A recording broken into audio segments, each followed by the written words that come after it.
নমস্কার, আপনারা দেখছেন জেলার ১ নম্বর online TV channel Birbhum RC TV. শুরু করছি আজকের সংবাদ। বিস্তারিত সংবাদে যাবার আগে দেখে নেব সংবাদ শিরোনাম। তাজা বোমা উদ্ধার দুবরাজপুরের লোবা পঞ্চায়েতের বড়ারি গ্রামে।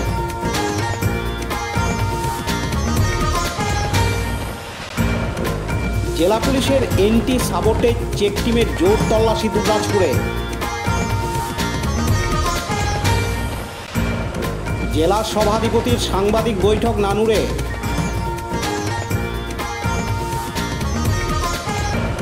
রাত হলে আতঙ্ক গ্রাস করছে বোলপুরের অন্নদাপল্লীর বাসিন্দাদের। ভ্রাম্যমাণ স্বেচ্ছায় রক্তদান শিবির লাভপুরে।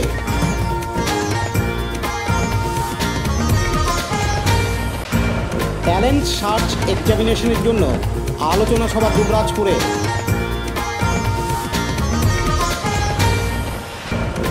শান্তিনিকেতন উপনগরী গড়ে তোলার জন্য বিশেষ আলোচনা সভা।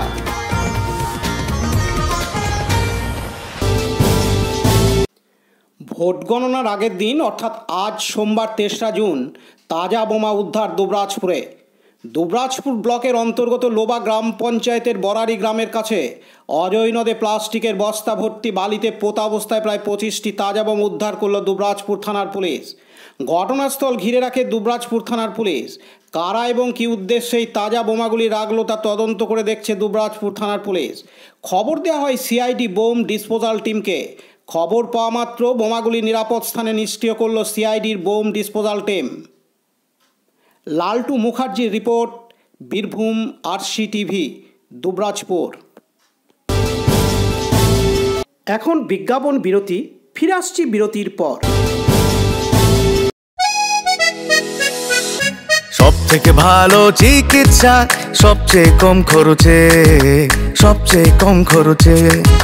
সব থেকে ভালো চিকিৎসা সবচেয়ে কম খরচে, সবচেয়ে কম খরচে।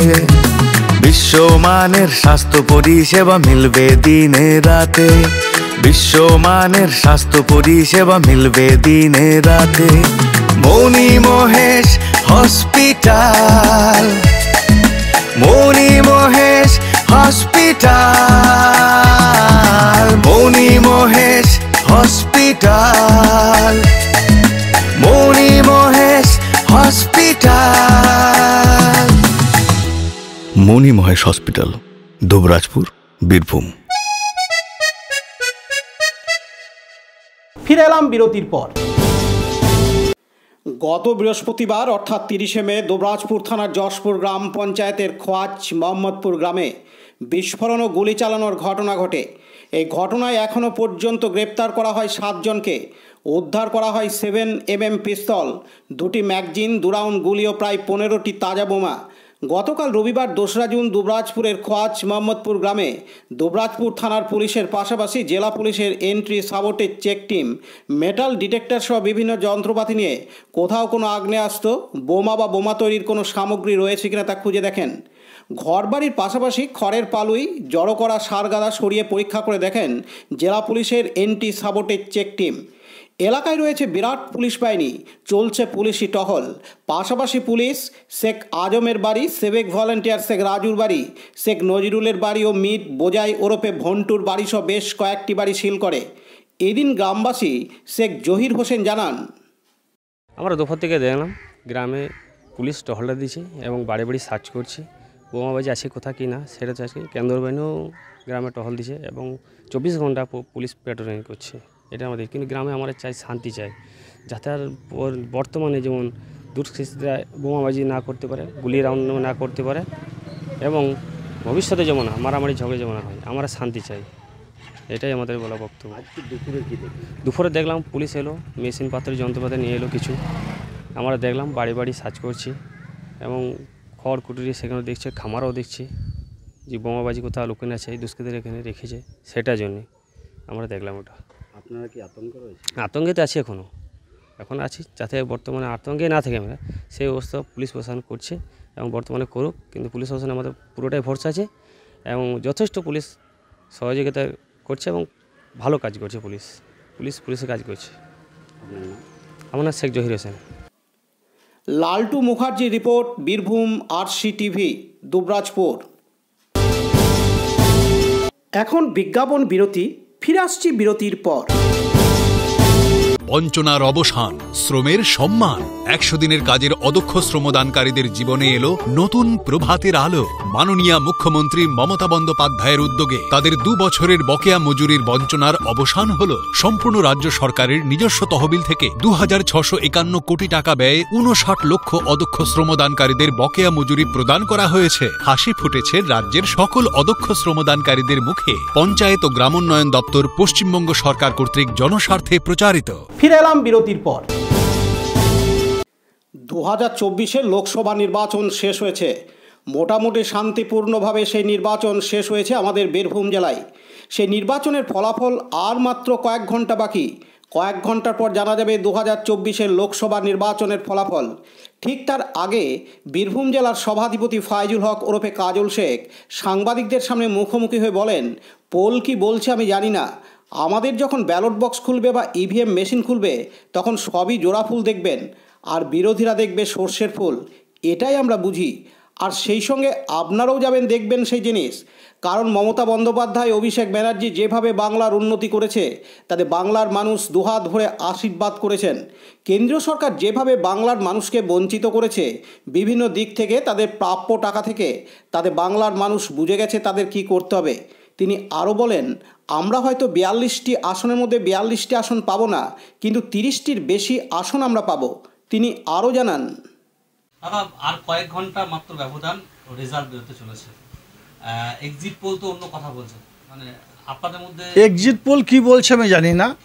কারণ ব্যালট বক্সে যখন ওপেন হবে তখন আমাদের যেটুকু ধারণা, আমরা যেটুকু জানি, আমরা যেটুকু বুঝি, আমরা যেটুকু মানুষের সঙ্গে মিশেছি, যে ব্যালট বক্সে ওপেন হবে, মানুষ শুধু জোড়া ফুল দেখবে, বিরোধীরা সর্ষের ফুল দেখবে। এটাই আমরা বুঝি, এটাই আমরা জানি, এবং আপনাদের যাওয়ার জন্য অনুরোধ করব, যাবেন, ওটাই দেখতে পাবেন। কারণ বাংলা মানুষ দুহাত ভরে মমতা বন্দ্যোপাধ্যায়, অভিষেক বন্দ্যোপাধ্যায়, মমতা প্রার্থী আশীর্বাদ করেছে। কেন্দ্র সরকার বাংলাকে বঞ্চনা করেছে, অবজ্ঞা করেছে, অবহেলা করেছে। সর্বতই বাংলার মানুষ মমতা বন্দ্যোপাধ্যায়, অভিষেক বন্দ্যোপাধ্যায়ের সঙ্গে ছিল, আছে, আগামী দিনও থাকবে। আমাদের কালকে যুবরাজ অভিষেক বন্দ্যোপাধ্যায় আমাদের সঙ্গে একটা বার্তা আমাদের দিয়েছেন, আমাদের গণনা কেন্দ্রে শেষ অবধি থাকার জন্য বলেছেন, আবেদন করেছেন। আমরা সকলে শেষ পর্যন্ত থাকবো, এবং 42 হয়তো আমরা পাবো না, কিন্তু 30-এর বেশি আসনে আমরা যুক্ত হব। এবং যে আসনগুলো যদিও আমরা 2-1টা আসনে আমরা হারি, সেগুলো তো খুব কম ভোটের ব্যবধানে আমরা হারবো বলে আমরা মনে করি। আপনি কি তাহলে মোটেও চিন্তিত নন যে এক্সিট পোল দেখাচ্ছে? চিন্তিত তো পরের ব্যাপার হয়ে গেল। আমাদের বোলপুর লোকসভা কেন্দ্র, সেই লোকসভা কেন্দ্রে আগে থেকে আমাদের সবাই রেডি হয়ে গেছে। আমরা ওখানে ডিজে বক্স থেকে শুরু করে আনন্দ উল্লাস করার জন্য কিভাবে কত লোক যাবে, কিভাবে আনন্দ উল্লাস হবে, কিভাবে বিজয় মিছিল হবে, সেই নিয়ে চিন্তিত। কত ভোটের ব্যবধানে জিতবো আমরা সেই নিয়ে চিন্তিত। আমরা বাকি অন্য কোনো বিষয় নিয়ে চিন্তিত নই। আমরা একদিন টিভি দেখার দরকার নেই, প্রয়োজন নেই। কালকে পর থেকে টিভি দেখব এবং আপনাদের দেখার জন্য অনুরোধ করবো। আর অবশ্যই আপনারা দেখাবেন, বাকি পাবলিক দেখার জন্য অনুরোধ করবো। কালকে পর টিভি দেখুন বাংলার মানুষ কীভাবে মমতা বন্দ্যোপাধ্যায়, অভিষেক বন্দ্যোপাধ্যায়, মমতা প্রার্থীর আশীর্বাদ করেছে। বাংলা শুধু জোড়া ফুলই থাকবে, অন্য কোনো ফুল থাকবে না, সর্ষের ফুল দেখবে শুধু মানুষ। অবশ্যই বীরভূমের জয়ের ব্যবধানটা কতটা হবে সেটা নিয়ে আমরা চিন্তিত। বীরভূমে 2টো আসনে জয়ের ব্যবধান কতটা হবে সেটা নিয়ে আমরা চিন্তিত। বাংলার বুকে যে 42টা আসনে আছে, 42 আসনের মধ্যে ম্যাক্সিমাম আসন তৃণমূল কংগ্রেস জিতবে, এবং জয়ের ব্যবধানটা কতটা হবে সেটা নিয়ে আমরা চিন্তিত। বাকি বিষয় নিয়ে আমরা চিন্তিত নই।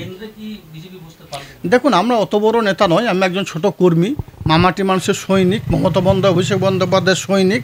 তো সর্বতই আমরা বাংলার বিষয়টা আপনাদের মাধ্যম দিয়ে দেখি, সেই নিয়ে অ্যানালাইসিস করি, এবং আমরা আমার জেলার বিষয়টা বলতে পারবো, আমি আমার বোলপুর লোকসভা কেন্দ্রের বিষয়টা বলতে পারবো।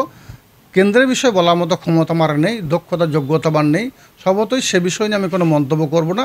তবে একথা বলবো, কেন্দ্রের যে সরকার আছে সেই সরকারের নির্ধারণ শক্তি হবে আমাদের মাননীয় মুখ্যমন্ত্রী মমতা বন্দ্যোপাধ্যায়, বাংলার মা। তিনি নির্ণায়ক শক্তি হবেন, তিনি কেন্দ্রের মসনদে কে বসবেন নির্ধারণ তিনিই করবেন। কারণ বাংলায় যে আসন নিয়ে আমরা যাচ্ছি সেটা যথেষ্ট কেন্দ্র সরকারকে নিয়ন্ত্রণ করার জন্য।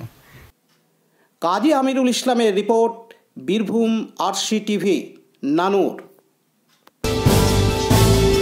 এখন বিজ্ঞাপন বিরতি, ফিরে আসছি বিরতির পর। জ্যোতিষ তন্ত্র যন্ত্র ও রত্নে অশুভ গ্রহের স্থায়ী প্রতিকার করা হয়। জ্যোতিষ ও বাস্তু সম্রাট শ্রী শিবশঙ্কর। জীবনে যে কোনো সমস্যা যেমন মাঙ্গলিক দোষ, কালসর্প দোষ, গুরুচণ্ডাল দোষ, বাস্তু দোষ, দৈন্য যোগ, দাম্পত্য কলহ, সন্তান, শনি সাড়েসাতি সহ বিভিন্ন জটিল সমস্যার সমাধান করা হয়। এছাড়া পড়াশোনায় বাধা, চাকুরিও বাধা, বিবাহে সমস্যা, ব্যবসায় ক্ষতি প্রভৃতি সমস্যার গ্যারান্টি সহকারে প্রতিকার করা হয়। কুষ্ঠি, ঠিকুজি ও বিবাহের জটিল বিচার করা হয়। চেম্বার দুবরাজপুর, ওয়ার্ড নম্বর 6, মা আনন্দময়ী মন্দিরের পাশে, বীরভূম। বুকিং এর জন্য ফোন করুন 7908384147। ফিরে এলাম বিরতি। অদ্ভুত আওয়াজ এবং অস্বাভাবিক কার্যকলাপ রাত হলেই আতঙ্ক গ্রাস করছে বোলপুরের অন্নদাপল্লীর ব্যানার্জি পরিবারকে। কখনো জানলায় বা দরজায় ঠকঠক আওয়াজ, আবার কখনো বাথরুমে অদ্ভুত আওয়াজ, আবার কখনো বাথরুমের বিভিন্ন জিনিসপত্র আপনাআপনি পড়ে যাচ্ছে। রাত হলেই এই সমস্ত কার্যকলাপে আতঙ্ক গ্রাস করেছে বোলপুরের অন্নদাপল্লীর শম্পা ব্যানার্জির পরিবারকে। তাদের অভিযোগ, প্রায় 7 দিন ধরেই এই সমস্ত কার্যকলাপ চলছে, তবে তারা মানুষের ছায়া দেখতে পেলেও শরীরে কোনো মানুষকে দেখতে পাচ্ছেন না। পার্শ্ববর্তী বাড়ির ছাদ থেকে লক্ষ্য করলেও অদ্ভুত আওয়াজ কার্যকলাপ হলেও কাউকেই দেখা যাচ্ছে না, এমনটাই অভিযোগ তাদের। এই ঘটনায় স্বাভাবিকভাবেই আতঙ্কিত রয়েছে তারা। রাত হলেও তাদের ঘুম উড়েছে, আতঙ্কিত রয়েছে প্রতিবেশীরাও। এদিন ব্যানার্জি পরিবারের শম্পা ব্যানার্জি জানান,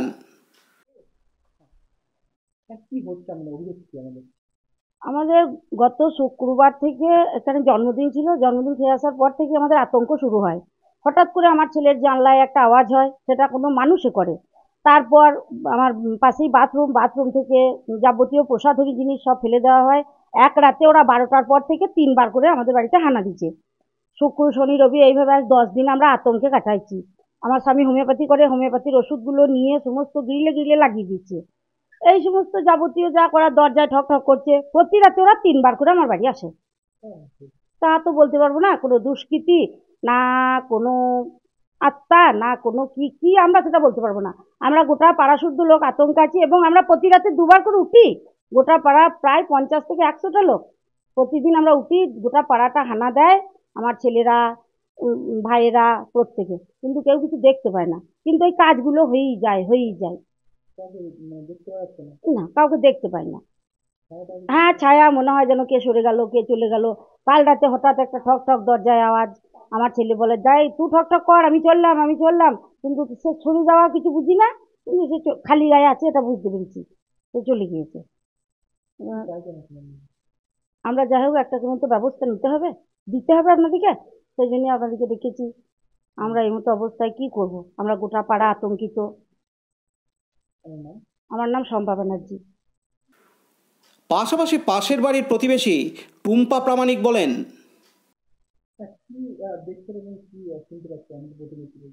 আমি প্রতিবেশী, তো আমরা এই কদিন সমানে এই দিদির বাড়িতে সমানে চলছে এরকম ঘটনা। তা ঘটনা চলাকালীন আমরা সকলেই যেমন আওয়াজ করছে বা ফোনে আমরা কন্ট্যাক্ট রাখছি, ওরাও ফোনে কন্ট্যাক্ট রাখছে। আমরা প্রতিবেশী এমনই নিজেদের ঘরোয়ার মতনই থাকি। আমরা আসছি তখন দেখছি যে এরা ঘরে বন্ধ রয়েছে, কিন্তু আমাদের ফোন করলো, আমরা ফোন করে গোটা আগে খুঁজে নিলাম, দেখে নিলাম, কিন্তু কাউকে দেখতে পেলাম না। তারপরে এদেরকে বার করলাম, যাই তোরা বেরিয়ে আয়, দেখি কেউ নেই। তখন আমার ছেলেরা, আমার এই বাড়ির ছেলেরা, প্রত্যেকের ছেলেরা, পাশাপাশি বাড়ি সবাই, কাকা দিগিনি, জ্যাঠা দিগিনি, সকলে ডাকা হলো, কিন্তু সবাই তল্লাশি চালানো হলো, কোথাও দেখা গেল না। একদম চোখে নিমেষে কোথায় যে চলে যাচ্ছে কিছুই বুঝতে পারছি না। এটা কি মানে কোনো ভৌতিক, না কোনো মানসিক, না কোনো দুষ্কৃতি, কিছুই আমরা বুঝতে পারছি না। আমরা ভীষণ আতঙ্কে রয়েছি। আমরা বাড়িতে এখন তো ফ্যামিলি কম, এখন তো 2-4টে করে ফ্যামিলি, এর বেশি তো ফ্যামিলি নয়। এবার ছেলেরা বাইরে থাকছে, স্বামীরা বাইরে থাকছে, কেউ ছেলেরা কাজে যাচ্ছে আসছে, এসব নিয়ে আমরা নানা রকম ভাবেই আমরা খুব আতঙ্কে রয়েছি। তাই আপনাদের কাছে সাহায্য চাইছি, আপনাদের যত ভালো হয়। আমার নাম টুম্পা প্রামাণিক। কাজী আমিরুল ইসলামের রিপোর্ট, বীরভূম RCTV, বোলপুর। এখন বিজ্ঞাপন বিরতি, ফিরে আসছি বিরতির পর। RCS network high-speed internet, broadband, cable TV and landline service provider, Dubrajpur, Birbhum. আমাদের এখানে পাবেন BSNL, RailTel, city alliance and Jio ফাইবারের internet, cable TV and landline টেলিফোনের কানেকশন নিতে যোগাযোগ করুন। দুবরাজপুর 034462296277 7449000072 9732202011 8207037404 সিউড়ি 034622999995 9647669665 7063544520। ফিরে এলাম বিরতির পর। সমগ্র জেলার সাথে বোলপুর ব্লাড সেন্টারে প্রায় 1 মাস যাবৎ রক্ত সংকট চলছে। এমত অবস্থায় বোলপুর ব্লাড সেন্টারের অধিকর্তা ডাক্তার তীর্থঙ্কর চন্দ্রের অনুরোধে 1 ঘন্টার নোটিশে বোলপুর ব্লাড সেন্টারে রক্ত সংকট মেটাতে এবং অসহায় থ্যালাসেমিয়া রোগীদের স্বার্থে আপৎকালীন শিবিরের আয়োজন করা হয় লাভপুরের হৈমন্তিক ফাউন্ডেশনের ঐকান্তিক প্রচেষ্টায়। West Bengal voluntary blood donors সোসাইটির তত্ত্বাবধানে এবং বীরভূম ভলেন্টারি ব্লাড ডোনার্স অ্যাসোসিয়েশনের সহযোগিতায় একদিনের মাথায় এসি বাসের মাধ্যমে লাভপুরে একটি স্বেচ্ছায় ভ্রাম্যমাণ রক্তদান শিবিরের আয়োজন করা হয়। উক্ত রক্তদান শিবিরে 25 জন রক্তদাতা স্বেচ্ছায় রক্তদান করেন। রক্ত সংগ্রহ করে বোলপুর ব্লাড সেন্টার আয়োজক সংস্থার পক্ষে উপস্থিত ছিলেন Biswanath Ghosh, Shankhachur Ghosh, west Bengal voluntary blood donors সোসাইটির সহসভাপতি তথা বীরভূম ভলেন্টারি ব্লাড ডোনার্স অ্যাসোসিয়েশনের সম্পাদক নুরুল হক প্রমুখ। এদিন আয়োজক সংস্থার পক্ষে সম্পাদক শঙ্খচূড় ঘোষ বলেন, গতকাল 12 ঘন্টা আগে আমাদেরকে নুরুলদা ফোন করে বলে যে একটা ক্যাম্প করতে হবে, ব্লাড ব্যাংক মানে একদম রক্তশূন্য, সেই জন্য আমরা তড়িঘড়ি একটা ক্যাম্প করার চেষ্টা করেছি। আমাদেরকে বিশেষভাবে সহযোগিতা করছে সব দিক থেকে rotary club of Bolpur Santiniketan এবং আমাদের বোলপুর ব্লাড ব্যাংকে মানে অসংখ্য ধন্যবাদ জানাই, কারণ এই মুহূর্তে আমাদের বেডে ক্যাম্প করার মতো সিচুয়েশান ছিল না এত তাড়াতাড়ি। তাই ব্লাডের যে মানে আমাদের মোবাইল ভ্যান সেটিকে অ্যারেঞ্জ করে দেওয়ার জন্য বোলপুর ব্লাড ব্যাংকে ধন্যবাদ। পতিত পাবন বৈরাগ্যের রিপোর্ট, বীরভূম RCTV, লাভপুর। শিক্ষানে চেতনা, চেতনানে বিপ্লব, এই ভাবনাকে মাথায় রেখে শহরের পাশাপাশি গ্রামগঞ্জের পড়ুয়াদের প্রতিভা ও মেধার বিকাশ ঘটানোর লক্ষ্যে প্রতি বছরই 1ম শ্রেণী থেকে 10ম শ্রেণীর পড়ুয়াদের জন্য central Kolkata educational talent search সোসাইটির উদ্যোগে দুবরাজপুর সত্যানন্দ শিশু ভারতীর সহযোগিতায় সেপ্টেম্বর মাসে ট্যালেন্ট সার্চ পরীক্ষা হয়ে আসছে বিগত বেশ কয়েক বছর ধরে সুনাম ও দক্ষতার সাথে। সেই ট্যালেন্ট সার্চ এক্সামিনেশন আরও কীভাবে ভালো করে করা যায়, সুষ্ঠু ও সঠিক পদ্ধতিতে এবং আরও বেশি সংখ্যক পড়ুয়ারা যাতে এই পরীক্ষায় অংশগ্রহণ করে ও অভিভাবক অভিভাবিকারা এই পরীক্ষার বিষয়ে আগ্রহী হয়, এইসব বিষয় নিয়ে গতকাল রবিবার 2রা জুন সংস্থার উদ্যোগে পশ্চিমাঞ্চল সম্মেলন অনুষ্ঠিত হয় দুবরাজপুর শ্রী শ্রী সত্যানন্দ শিশু ভারতী বিদ্যালয়ে। বিদ্যালয়ের শিক্ষক শিক্ষিকা এবং বিশিষ্ট মানুষজনদের নিয়ে এদিন সত্যানন্দ শিশু ভারতী বিদ্যালয়ের অধ্যক্ষ তথা পশ্চিমাঞ্চল এক্সামিনেশনের কোঅর্ডিনেটর নূপুর চক্রবর্তী জানান, সেন্ট্রাল কলকাতা এডুকেশনাল ট্যালেন্ট সার্চের উদ্যোগে আজকে একটি পশ্চিমাঞ্চল জোনের সম্মেলন হলো, যে সম্মেলনে বিভিন্ন হাই স্কুল বেসরকারি শিক্ষা প্রতিষ্ঠানের যারা প্রধান তারা আজকে এই সম্মেলনে উপস্থিত হয়েছিলেন। মূলত এইটা আলোচনা করার জন্যে যে সেন্ট্রাল কলকাতা এডুকেশনাল ট্যালেন্ট সার্চের উদ্যোগে যে একটি কম্পিটিটিভ এক্সামিনেশন হয় সেইটা আরও কত ভালো করা যায়। কারণ বিগত 2015 সাল থেকে এই এলাকায় হচ্ছে বিভিন্ন স্কুলে এবং প্রচুর ছাত্রছাত্রী সেখানে 1ম শ্রেণী থেকে 10ম শ্রেণী পর্যন্ত অংশগ্রহণ করছে। কেউ আর্থিক পুরস্কার পাচ্ছে, কেউ বই পুরস্কার পাচ্ছে, শংসাপত্র পাচ্ছে, কিন্তু সেইটা পরিচালনা করতে গিয়ে এই আগত প্রতিনিধিরা কী ধরনের সমস্যার সম্মুখীন হচ্ছেন সেইটা মূলত আজকে আলোচনা করা হলো এবং সেই সমস্যাগুলো মানে মূলত ত্রুটিগুলো মুক্ত করে আবার নূতনভাবে করা যাতে আরও সুন্দর করে হয়। মূলত আমাদের যে সমাজের বিভিন্ন বয়সী ছাত্রছাত্রী তারা বিদ্যালয় বহির্ভূত এই একটা কম্পিটিটিভ এক্সামিনেশন দিয়ে যাতে তাদের আইকিউ বা তাদের বুদ্ধিমত্তাটা যাচাই করতে পারে বা অভিভাবক অভিভাবিকারা সন্তুষ্ট হতে পারে। আপনারা অন্য স্কুলে গিয়ে তারা যাতে পরীক্ষাটা দিয়ে নিজেদের যাচাই করতে পারে, এটাই মূল উদ্দেশ্য। এবং এইখানে সমস্ত প্রতিনিধিরা এইসব নিয়ে আলোচনা করলেন। আমাদের পশ্চিমাঞ্চলের যিনি কর্ণধার তপন কুমার রায়, সেন্ট্রাল কলকাতা মানে এডুকেশনাল ট্যালেন্ট সার্চের যিনি এই অঞ্চলের কর্ণধার এসছিলেন, তিনিও আলোচনা করলেন। তো খুব বন্ধুত্বপূর্ণ আলোচনা হয়েছে। আগামী দিনে সমস্ত প্রতিনিধি শপথ নিয়েছেন যে যাতে আরও সুন্দর করে করা যায়, আরও ভালো করে করা যায়। কি নাম আপনার? আমার নাম নূপুর চক্রবর্তী। আমি এই অঞ্চলে কোঅর্ডিনেট করি এই পরীক্ষা ব্যবস্থাটা। সোমনাথদের রিপোর্ট, বীরভূম RCTV, দুবরাজপুর। মহিলাদের সক্রিয় অংশগ্রহণে ও অংশীদায়িত্বে প্রস্তাবিত শান্তিনিকেতন স্বাস্থ্য উপনগরীতে গড়ে উঠবে বিভিন্ন ব্যবসায়িক ও পরিষেবামূলক প্রতিষ্ঠান। এই প্রকল্পের বিভিন্ন দিক রূপায়ণে মহিলাদের এন্টারপ্রেনার করে গড়ে তুলতে ও ছাত্রছাত্রীদের জন্য বিভিন্ন কোর্সে ভর্তির সঠিক দিশা দেবার জন্য গতকাল রবিবার 2রা জুন 2024 দুপুরে শান্তিনিকেতন মেডিকেল কলেজ ও হাসপাতালে আয়োজন করা হয়েছিল বিশেষ আলোচনা সভা।